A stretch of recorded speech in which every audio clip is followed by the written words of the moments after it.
This to His Krishna Goswami Maharaj and His Holiness Radhanath Swami Maharaj. So we are on the 12th chapter of Bhagavad Gita.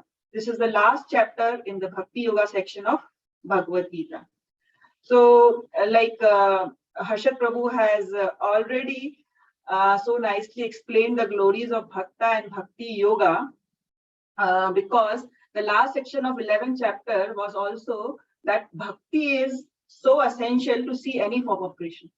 So in this chapter also we will see that Krishna establishes that Bhakti unto his personal form is the highest yoga. So we may see that there may be not a direct link with the first verse, with the last verse of this chapter, but because the last chapter was concluded with a Bhakti verse, essence of Bhagavad Gita, this chapter is wholly on Bhakti Yoga. So it's titled as Devotional Service. It has only 20 verses in it. So today we will be covering the first two sections, if I am able to cover. So first section, there is an inquiry from Arjuna. He asks, who is better, personalist or impersonalist? From 2nd to 7, Krishna now compares personalist and impersonalist and then establishes the supremacy of Krishna Bhakti. 8 to 12, we will see progressive stages of Bhakti, and from 13 to 20, qualities that endear one to Lord Krishna. So, you remember in 9th chapter, 15th verse, Krishna has said that there are 3 methods of Jnana Yagna. Two, like Ekattvena, Pratyaktva, Bahudena, and Vishvato. These 3 were described in the 15th verse of the 9th chapter. So out of those, we have already dealt with the 2, like Pratyakttvena, Bahuda, that was demigod worship. So in the 9th chapter itself, from verse 20 to 28, we have discussed about that demigod worship. And Krishna has concluded that demigod worshippers can only come to their loka. They cannot go to the supreme abode of Krishna. And the Vishwatomukham was also explained briefly in this chapter from 9th chapter from 16 to 18. And then the 11th chapter was wholly on Vishwarupa form of Krishna, and that was fully explained. But the Ekattvena was left. So we know that what is Ekattvena? Ekattvena is like thinking ourselves to be one with Krishna, worshipping Krishna in oneness. That is also a method of realization of absolute truth. So we have learned about 2 types of transcendentalists. First is they are Jnana Yogis who are Brahman realized. They can go up to the realization of Brahman aspect of Krishna. That is the impersonal realization of absolute truth. And the second is Paramatma realization, and the third is Bhagavan realization. So in the first verse, Arjuna asked Krishna, who are better situated, whether the worshippers of Krishna's personal form or the persons who are meditating on the impersonal aspect of Krishna, that is Brahma Jyoti. And then Krishna clarifies from verse 2 to 7 that no, the worshippers of his personal form are superior and more situated in perfect yoga as compared to the impersonalist. And then 8 to 12 will be talking about that bhakti can be practiced at multiple levels, and what are the qualities you should develop so that you can become a bhakta of Krishna and you can perform devotional service. So this chapter is wholly about Bhakti Yoga, Bhakti unto the personal form of Krishna, 2-handed Shyam Sundar, beautiful form of Krishna. So this is the last verse of the 11th chapter, which Harshad Prabhu just now very elaborately explained to us. So Krishna here is saying that one who engages in my pure devotional service. So Mam has been used in this. So Mam means Krishna is talking about himself, his 2-handed form. He is not talking about any impersonal Jyoti, okay, impersonal Brahman effulgence. He's talking about himself, his 2-handed form. So he's declaring that bhakti unto him is the superior, and by that only one can come to him. So now in verse 1 to 7, there is Arjuna's inquiry, who is better, whether personalist or impersonalist, and then Krishna explains about the differences, as well as he establishes the supremacy of Krishna Bhakti. So this is the first verse. Anybody will like to recite this verse? Yeah, I'll do, Mataji. Yes. Hare Krishna.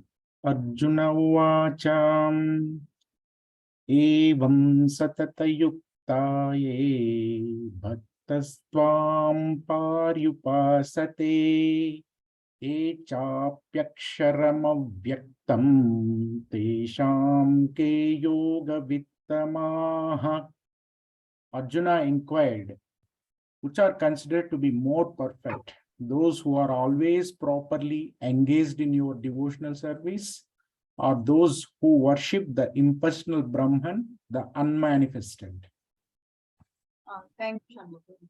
So here, this chapter starts with Arjuna's question. Why? Because now he's remembering about the Ekettvena, which was talked about in 9.15. So he's thinking that whether my position is secure or not, I am attached to the two-handed form of Krishna.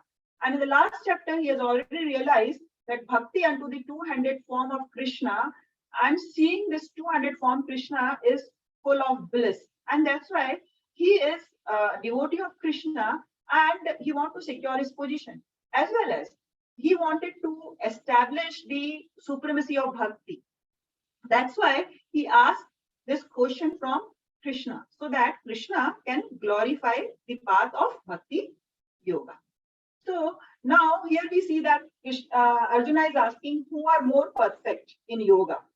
Those who are engaged in your devotional service, evam satata yuktaye bhaktas tvam paripasate. Those devotees who are constantly engaged in your service, chapya aksharam avyaktam, or who are attached to the aksharam avyaktam aspect of yours. Avyaktam is unmanifested, and aksharam is which is beyond the perception of senses. So it's directly talking about the impersonal aspect of realization of absolute truth. And we have learned from our previous chapters that there are two types of transcendentalists. One is the impersonalist or the Gyan yogis who are attached or who want to meditate on the impersonal aspect of absolute truth. Okay, so they want to realize and then they want to merge into the Brahman effulgence of Krishna. They want to become one with Krishna. So that is Ekettvena. And the others are devotees. The others are devotees who want to engage their senses in loving devotional service unto Krishna. They realize that they are a spirit soul. They are part and parcel of Krishna, and their main business is to serve Krishna. Jivare Sarupohe Nitya Krishna Das. So they want to do devotional service unto the personal form of Krishna. So here Arjuna is asking who is better situated among the two types of transcendentalists. So we know that we are three types of yogis: Jnana yogi, Dhyan yogi, and Bhakti yogi, who are attached to Brahman, Paramatma realization, and Bhagwan realization. So here Arjuna is asking who are better situated, whether Jnana yogis or Bhakti yogis. So we know that this personal form of Krishna is the highest spiritual realization, and this has been talked about previously and throughout Gita. Okay. So in first 6 chapters, we talked about Karma Yoga and how Karma Yoga can lead to Bhakti. And the last 6 chapters, which we will study, we will learn about Jnana Yoga and how Jnana Yoga can lead to Bhakti. But these middle 6 chapters, they are talking entirely about Bhakti or devotional service. And here the words Mam has been used so frequently, Ananya and Satatam. These has been used so frequently in the middle 6 chapters of Bhagavad Gita. But we know that in these verses, like 2.61, 3.30, there were very few verses who were also depicting that devotion unto the personal form of Krishna is the highest. Like 2.61, Tani Sarvani Sanyamya, Yoga Avasita Mat. Then 3.30, Mai Karvani Sarvani. 4.9, Janma Karma Divyam. 5.29, Bhuktaram Yagyatapsam. In 6.47, Krishna has said, Yoginam Abhi Sarvesham. Shraddhavan Bhajate Yoma, Sami Yuktamamata. And then from 7th chapter onwards, Bhakti Yoga has started. And in 7.1 and all, he has said that you have to hear about my glories. You have to become attached. And if you remember me at the time of death, you will attain me. Man manabha mad bhakto madhyaji mam namaskaru. You have to realize me. You have to become attached to me, become my worshipper. And then the Chaturshloki Bhagavad Gita 10.8 to 10.11 also we have discussed. And the last verses of 54 and 55 of the 11th chapter, again, the bhakti unto the personal form of Krishna was spoken as highest form of realization. So here, now again, Krishna will establish the supremacy of Krishna Bhakti. This we have already discussed that Bhakti Yoga is like a lift. Okay. And this path of Gyan Yoga is like a staircase. It is a very indirect process. It's a slow process. You have to make your own endeavor to climb up to the level of Bhakti Yoga. But here, Krishna takes the charge of a Bhakti Yoga and he will lift you up. Okay. And he will take the responsibility of delivering you from this material existence. So it's very fast and easy as compared to the path of Gyan Yogis. And we know that what happens in Gyan Yogis. Gyan Yogis, they come to the realization, yes, they are Atma. Okay. So they have Atma Gyan. And that's why they say that we are Atma and we are not this body. That's why what they will do, these Gyan Yogis, they will try to negate the requirements of body. They will say that, oh, we have this mind and this mind is always accepting some things, it's rejecting some things. So why not we control this mind and these senses? And they put their own endeavor in controlling them. For example, a Gyan Yogi in summer season, these yogis, what will they do? They will lit fire around themselves and sit in between that and try to control the demands of the mind. So mind in the hot season is requiring something cool, but they are troubling their body by sitting in a hot fire. Similarly, during winter seasons, when we want something hot, these yogis, they will dip themselves in Gangotri river and in ice water, and then they will do their yoga. So they are troubling their body, just want to negate the demands of the body. But Bhakti Yogi, what he does?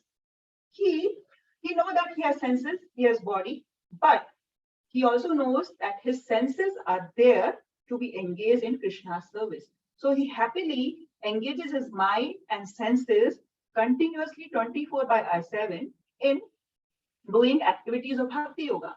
And so he is not endeavoring to control his senses, but engaging them in a positive way. And by engaging, what happens? These Gyan Yogis will say that we don't want to eat palatable foodstuffs. But Bhakti Yogi, what they will do?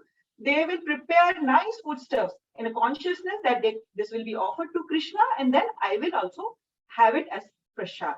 So this process becomes very joyous for them. At the same time, they are able to remember Krishna always. And with that activity of remembering Krishna always, they will easily go back to Godhead. So this is the comparison which Krishna does between Jnana Yoga and Bhakti Yoga in the this chapter, and establish the supremacy of Bhakti Yoga. Now, when Arjuna asked this question, Krishna replies. Krishna replies in the second verse of this chapter. Somebody would like to recite this verse? I will read, Mataji. Yes. Shri Bhagavan Uvacha Maya Veshamano Ye Mam Nityayukta Upasate Shraddhaya Paryopetaste Me Yukta Tamamataha. The Supreme Personality of Godhead said, those who fix their minds on my personal form and are always engaged in worshipping me with great and transcendental faith are considered by me to be the most perfect. Thank you. Hare Krishna. So Maya Veshe Manoye Mam Nitya Yukta Upasate. Maya Veshe means fix their mind of me. Nitya Yukta Upasate means always engage in worshipping me. Shraddhaya Paryopetas, with transcendental faith, they are worshipping me. They are considered to be the most perfect. Yuktama Mata. They are the topmost. So here we see a picture of devotees. These devotees, we have already discussed that they are fixing their mind on Krishna's personal form. Okay, so somebody may argue that in the shloka, the Roop word has not been mentioned, but Mam word has been mentioned, Maya word has been mentioned. So here Krishna is talking. So definitely it relates to Krishna's personal form. So Krishna is saying, who are devotees of mine are the most perfect. Because these devotees are always engaging in some of the other service of mine. They are cooking for me, or they are doing some painting for me. They are distributing books, giving lectures, doing kirtan, or having prasadam. So their all activities are centered around Krishna. Like in the purport, Prabhupada says, a pure devotee is constantly engaged. Sometimes he's chanting, sometimes he's hearing, reading books, cooking prasadam, going to market to purchase something for Krishna. He's washing dishes in the temple. He's cleaning the temple. Whatever he does not let a single moment pass without devoting his activities to Krishna. And if a devotee is doing such activities, he's already in samadhi. He need not do all these penances and tapasyas like Dhyan yogis and Ashtanga yogis do, because their activities itself is in full samadhi. For example, like a small story, one poor man, he was in a village, and he goes to some city for finding some work. And there he gets a job of a security. Now he gets a job of security and he gets 5,000 rupees as his pay. Now he's always remembering about his family, his wife, and his son, that I want to give pleasure to them. And that's why whatever pay he gets, he saves that. He himself is living in a slum. He's eating a little less, spending only 500 to 600 on his requirements, and the remaining money he's sending to his home, so that his wife, he's thinking in his mind always the pleasure of his wife and his son. He wants to think that my wife will wear a new sari, she will look beautiful, they will eat good food, my son will go to school, and all these things. So he is doing his activity only for the pleasure of his wife and son. Similarly, here it is said that a bhakti yogi is always engaging in activities which will give pleasure to Krishna. He himself can face problems. So a bhakti yogi always wants opulence for Krishna and poverty for himself. Even if his senses are not satisfied, he is in trouble, he doesn't worry. He just wants to give pleasure to his master, Supreme Lord. And he's always in an anxiety at how I can please my spiritual master, how I can please the Supreme Lord. So such is a bhakti yogi. So now in the verse number 3rd and 4th, Krishna, like the second verse talked about bhakti yogi. And in the first verse, Arjuna has asked questions about two types of transcendentalists. So Bhakti Yoga, he has explained the second verse. Now in the 3rd, 4th, and 5th verse, Krishna will explain us about the impersonal aspect of absolute truth. So in this verse, we will see that there are 8 characteristics of impersonal Brahman mentioned. Okay, what are they? It is unmanifested. We cannot see it. It is avyakta. It lies beyond the perception of senses. It is aksharam. It is all pervading. Then it is inconceivable. It cannot be, it's beyond our reaches. It's unchanging, fixed, and immovable. Then in the 4th verse, Krishna says, okay, these are the characteristics of impersonal Brahman. What an impersonalist has to do? What is the process he has to follow? Like a bhakti yogi has to follow a simple process of 24/7, engaging his mind and senses in serving Krishna. But what an impersonalist do? He will try his hard to control his various senses and mind. He wants to negate his bodily requirements, and that's why he's putting his own endeavor in doing that. Then he has to be realizing that I am Atma, okay? Then he comes to a realization that Paramatma is present everywhere, and that's why I have to be equally disposed to everyone. I have to be engaged in the welfare of all. And slowly, when he gets some mercy of some pure devotee, he might also achieve the same destination. But we have learned in the 7th chapter, 19th verse, Bahunam and Janamanamante, Yanvan Pampaprate, Vasudeva Sarvamiti, Samatma Sudurlabha. So these type of yogis, after many births, they when have some association of a devotee or some mixing of some bhakti in their yoga, then only they can achieve the same destination of reaching to the supreme abode of Krishna.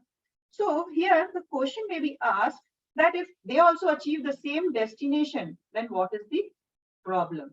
So Krishna answers in the next verse.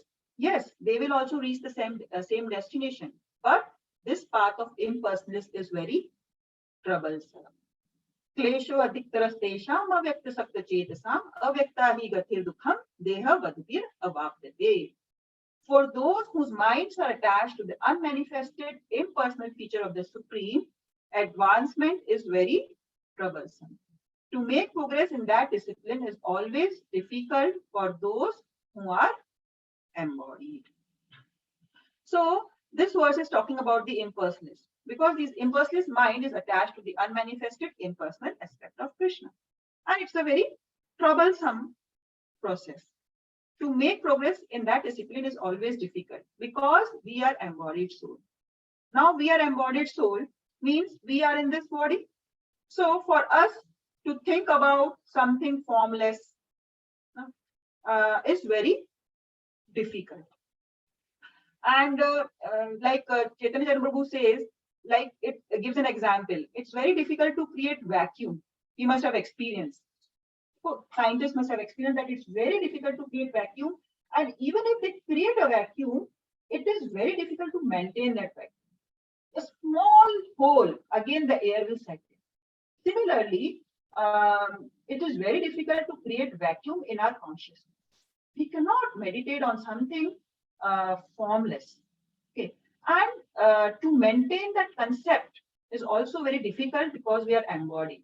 This is very difficult and troublesome process for a common man, because we are accustomed to thinking about something having form, because we ourselves has a form in this body.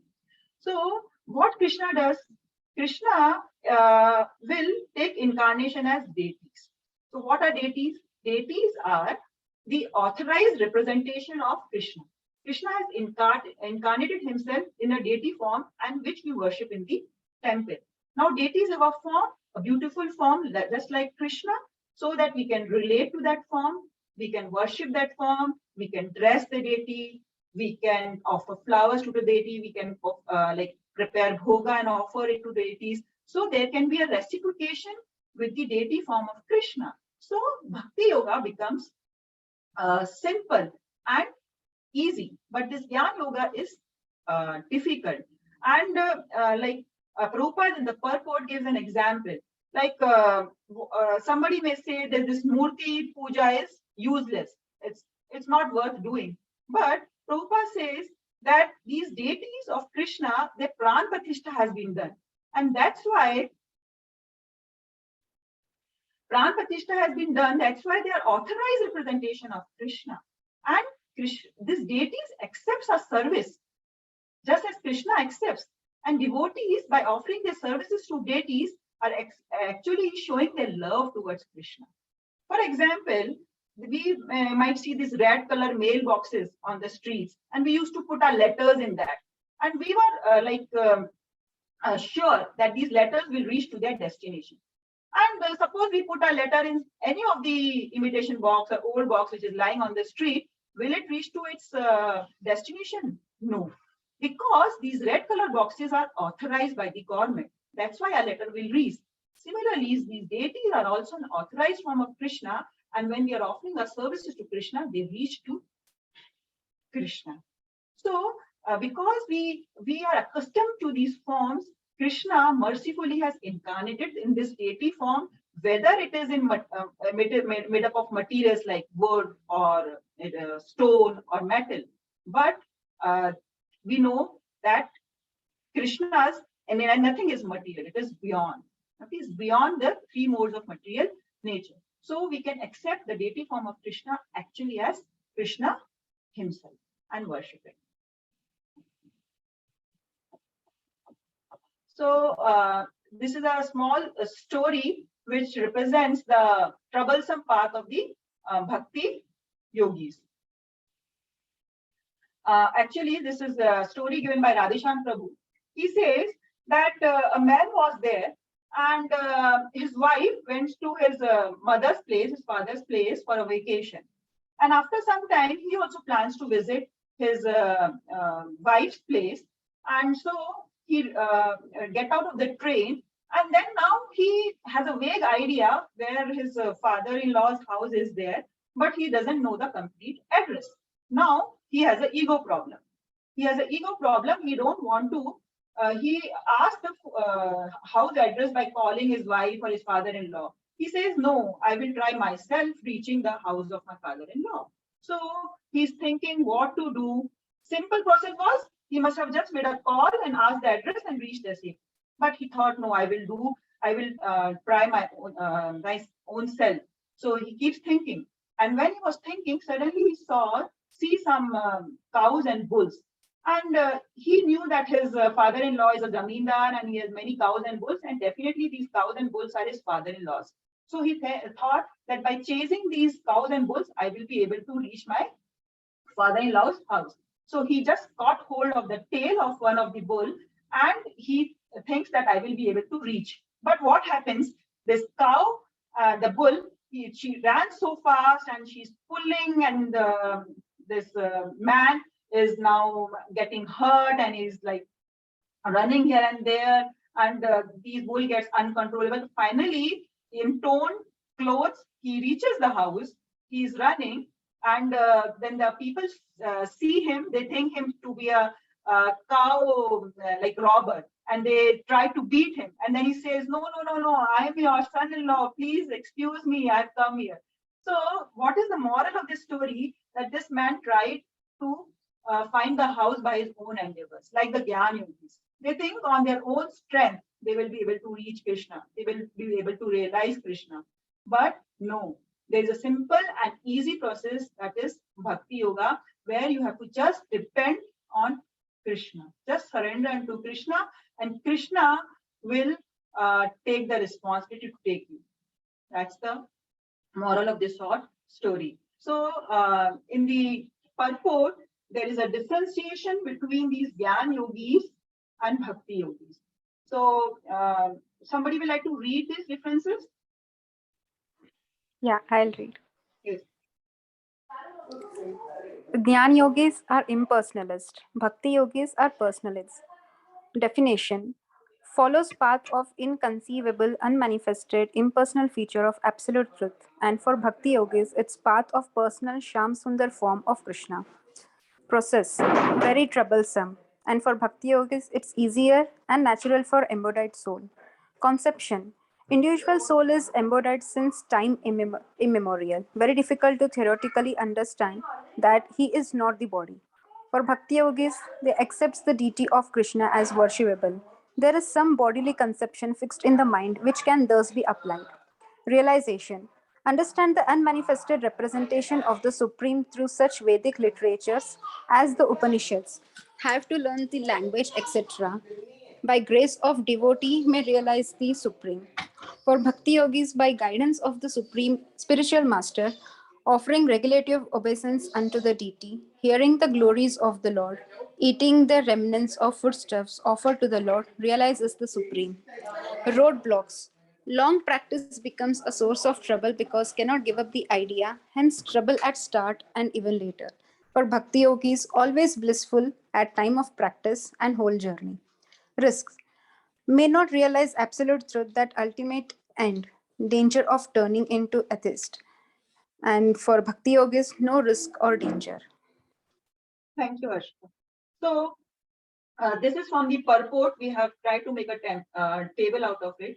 So definition is that they are following the path of inconceivable and manifested impersonal feature of absolute truth, and they are meditating on the personal Shamsundar form. So it's very troublesome, as we have discussed in the last Kalisha of Adhiktar Stesham. It is a source of misery, as well as it is very troublesome. And the path of Bhakti Yoga is very easy, natural, and simple. So in which in 9.2 we have discussed Raj Vidya Raj Guyam Pavitram Idam Uttamam Pratyaksha Avam Dharmyam Susukham Kartum Avayam. It is very joyous and easy and simple process, Bhakti Yoga. It is natural for our embodied soul.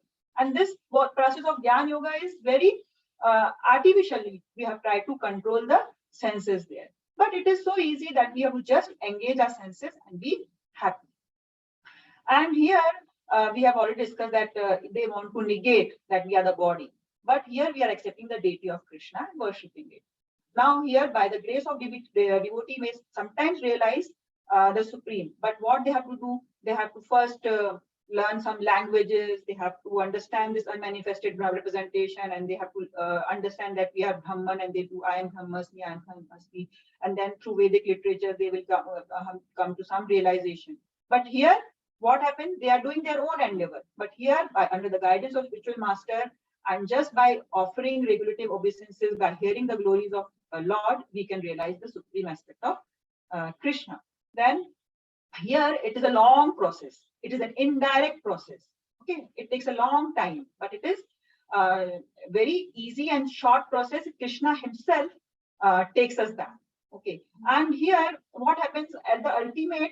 There is a risk that whether we will be able to realize the absolute truth or not. But here there is no risk or danger because Krishna is personally and intervening. And this also explained that Gyan Yogi may realize the eternal and knowledgeable aspect of the absolute truth, but he may fail to realize the blissful aspect. But a devotee realizes all three aspects of the absolute truth, that is Sat, Chit, and Ananda. So these are the differences between the Gyan Yogis and a Bhakti Yogi. So I think so. This is the last two shlokas of this chapter. So I'll just finish it off in another 10 minutes. So here, anybody like to read these two shlokas? I'll recite now.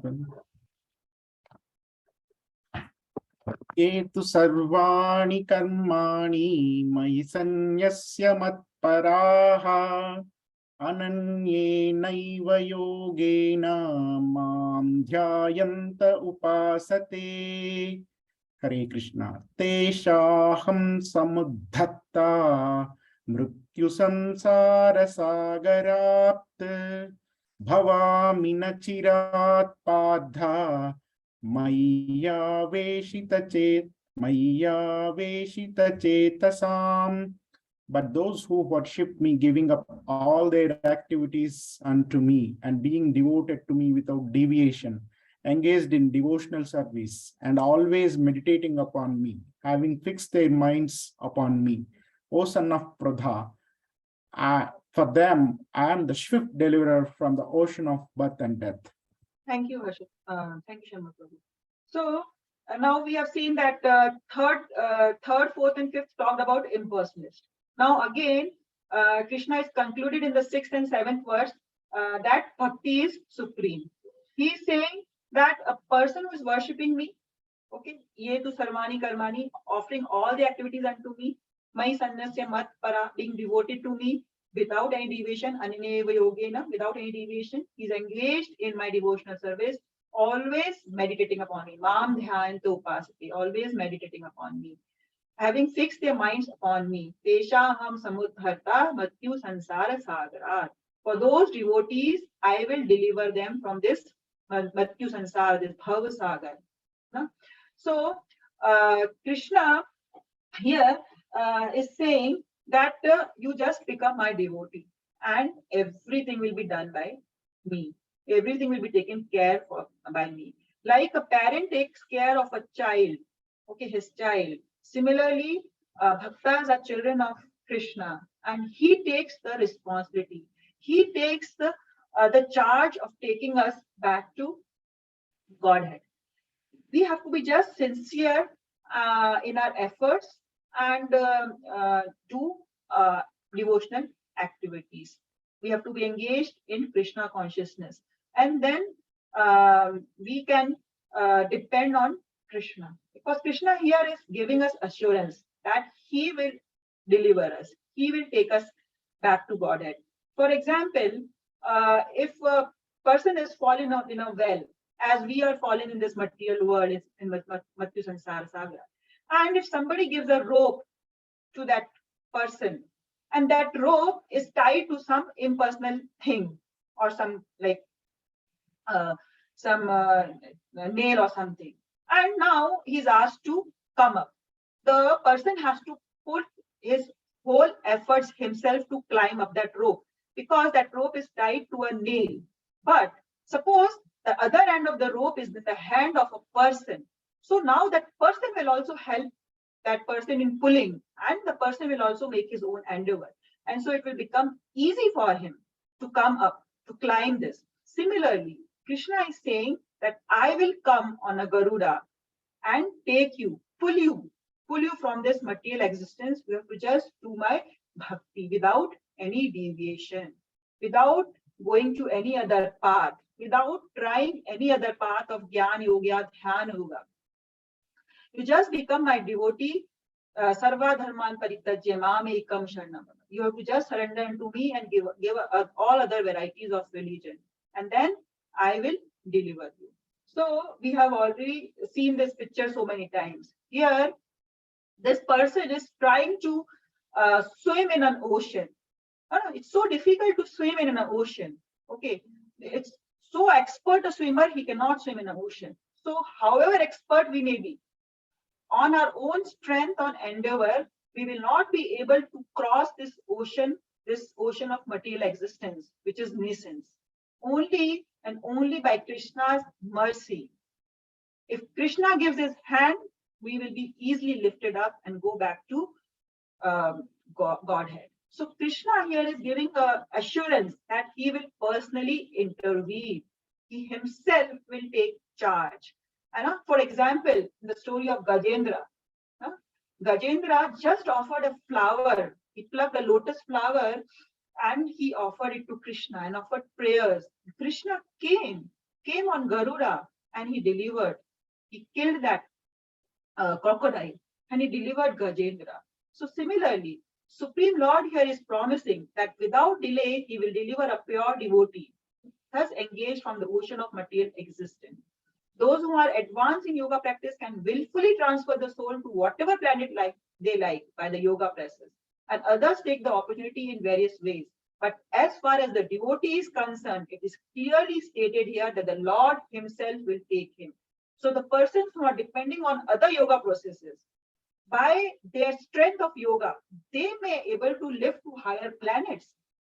Okay, they may go to higher and higher planets of this material realm, but they will never be able to reach the supreme abode of Krishna. But for a devotee, Krishna himself will pull him up. So the devotee does not need to wait to become very experienced in order to transfer himself to the spiritual sky. The responsibility is taken by the Supreme Lord himself. He clearly states here that he himself will become the deliverer of such a devotee. So I think so. I finished it. So this is the last slide for today.